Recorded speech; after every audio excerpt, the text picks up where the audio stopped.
जय श्री गणेश। नमस्कार। मैं आचार्य संजय द्विवेदी। मेरे समस्त प्रबुद्ध दर्शकों का मेरे चैनल पे हार्दिक स्वागत है। प्रिय दर्शकों, आज मैं युवराज बुध के राशि परिवर्तन प्रभाव को लेकर आपके सम्मुख उपस्थित हूं। नवग्रहों में युवराज जो क्विक रिस्पॉन्स प्लेनेट है, अर्थात अपना संपूर्ण प्रभाव अतिशीघ्र प्रदान कर देते हैं और इस जगत में कोई भी ऐसा कार्यक्षेत्र नहीं जहां पर बुध का प्रभाव नहीं होता। समस्त कार्यक्षेत्रों में बुध का संपूर्ण प्रभाव है। वाणी के कारक बुध हैं, बुद्धि के कारक बुध हैं, गणनाओं के गणित के कारक बुध हैं, कला क्षेत्र के कारक बुध हैं। तो कला में जो भी क्षेत्र है, चाहे वो गायन का हो, नृत्य का हो, एक्टिंग का हो, डायरेक्शन का हो, लेखन का हो, ये समस्त कार्यक्षेत्र बुध का ही है। इसी प्रकार से कोई भी व्यापार, चाहे वो छोटा हो, चाहे बड़ा हो, चाहे इंडस्ट्री हो, चाहे शोरूम हो, समस्त कार्यक्षेत्र बुध के कार्यकत्व में आता है। इसी कारण से बुध के बिना कोई कार्यक्षेत्र संभव ही नहीं, क्योंकि जहां पर वाणी है वहां पर बुध है, जहां पर बुद्धि है वहां पर बुध है। तो बुध का परिवर्तन सदा ही अत्यंत महत्वपूर्ण होता है। प्रिय दर्शकों, 30 अप्रैल को बुध राशि परिवर्तन करके मेष राशि में प्रवेश करने जा रहे हैं। यद्यपि मेष राशि के स्वामी मंगल के साथ इनका मित्रवत भाव नहीं है, परंतु वर्तमान समय में तात्कालिक मैत्री है, जिसके कारण समभाव बनता है।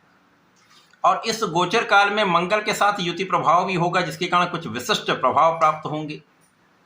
साथ ही साथ बुध का जब ये परिवर्तन होगा, उस समय सूर्यदेव का गोचर अपनी उच्च राशि मेष राशि में चल रहा होगा, जिसके कारण इस गोचर काल में प्रबल रूप से बुधादित्य योग का लाभ भी प्राप्त होने वाला है तथा त्रिग्रह योग का पूर्ण परिणाम भी आपको प्राप्त होने वाला है।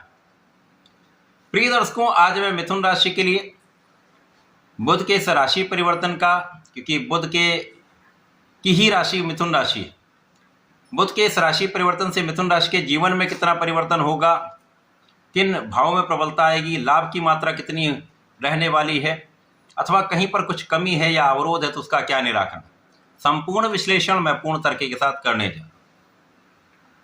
प्रिय दर्शकों, इस राशिफल को आप अपने लग्न तथा राशि दोनों के अनुसार देख सकते हैं। अब मिथुन राशि के लिए यदि हम अवलोकन करें तो लग्न और चतुर्थ भाव के स्वामी बुध हैं। इनका गोचर अति विशिष्ट भाव एकादश भाव, जो कि लाभ का भाव है, आय का भाव है, इनकम का हाउस है, वहां पर आरंभ हो रहा है। कुंडली का एकादश भाव ऐसा भाव जहां पर समस्त ग्रह अच्छा परिणाम ही प्रदान करते हैं, चाहे वो नकारात्मक ग्रह ही क्यों ना हो। यहां पर तो बुध अच्छी अवस्था में गोचर करेंगे।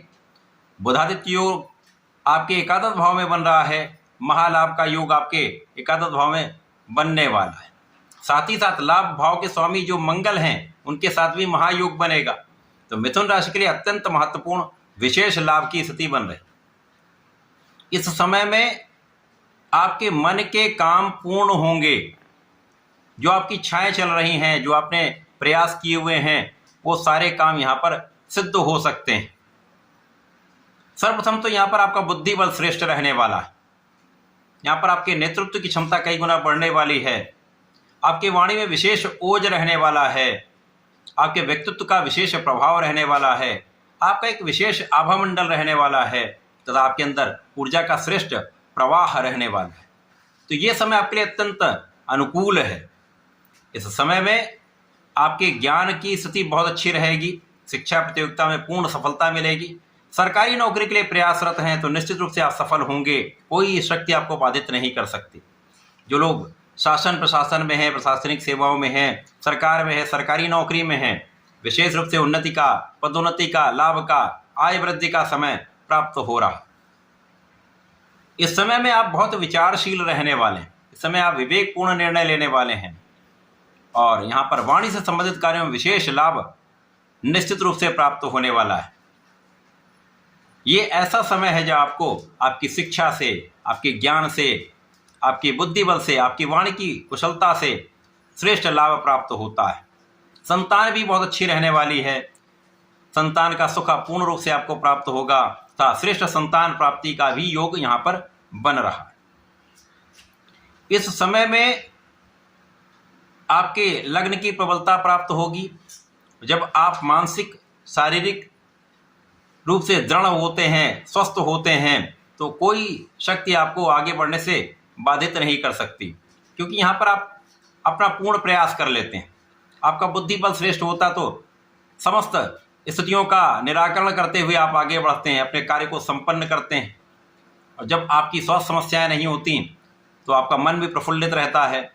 आप अपने कार्यक्षेत्र में अपना संपूर्ण 100% अपना प्रयास करते हैं। तो चाहे वो नौकरी हो, चाहे वो व्यापार हो, चाहे वो अपना प्रोफेशन हो, समस्त क्षेत्रों में उन्नति होना निश्चित हो जाता है। और इस समय में आपका पराक्रम बहुत अच्छा रहने वाला, आप महापराक्रमी रहने वाले हैं। नेतृत्व का गुण आपका प्रबल है, आपके पास शक्ति भी है, आपके पास बुद्धि बल भी है, आपके पास ज्ञान भी है, तो निश्चित रूप से सफलता प्राप्त होती ही है। यहाँ पर किसी प्रकार का कोई संदेह नहीं। अच्छे मित्रों का साथ मिलेगा, भाई बहनों का पूर्ण सहयोग प्राप्त होगा, पिता का साथ मिलता है, पिता का आशीर्वाद प्राप्त होता है। तो ये समय आपके लिए अत्यंत बलवान स्थिति बनाने वाला है।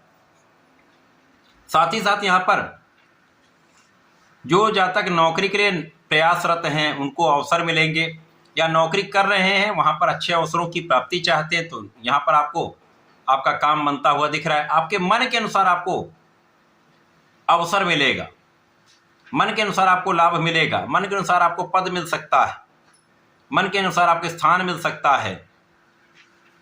यहाँ पर आप अपने ऋण को भी चुका पाएंगे। जो लोग ऋण के लिए परेशान थे वो कार्य भी आपका बन सकता है। यहाँ पर धन का आगमन होगा, धन की वृद्धि होगी, तो आपके सुख संसाधन बढ़ने का योग बनेगा। आपको अपने भूमि भवन वाहन का सुख प्राप्त होगा। जो जातक लंबे समय से भूमि भवन वाहन के प्रयास में हैं, अपना घर बनाना चाह रहे हैं, भूमि लेना चाह रहे हैं, तो उनका ये काम बनने वाला, उनके मन की इच्छा पूर्ण होने वाली। साथ ही साथ यहाँ पर माता के सुखों में वृद्धि, माता का आशीर्वाद तथा जनता का पूर्ण आशीर्वाद आपको प्राप्त होता है। जो लोग राजनीति से संबंध रखते हैं, जनता से संबंधित कार्यों में हैं, तो लोगों का संपूर्ण सहयोग आपको आगे बढ़ाने में पूर्ण सहयोग करने वाला है। और लोगों के बीच में एक विशेष आपका प्रभाव रहने वाला है। इस समय आपके लिए ये अत्यंत अनुकूल प्रभाव देने वाला है। इस समय में आपको गणपति महाराज की आराधना करनी है, ओम गंग गणपति नमः का जप करना है। गणपति श्रोतम का पाठ आपके लिए अत्यंत आवश्यक है। यदि ये करते रहेंगे तो समस्त लाभ आप प्राप्त करते रहेंगे, इस समय का संपूर्ण उपयोग कर पाएंगे। तो ऐसा करके इसका लाभ लें। धन्यवाद, नमस्कार।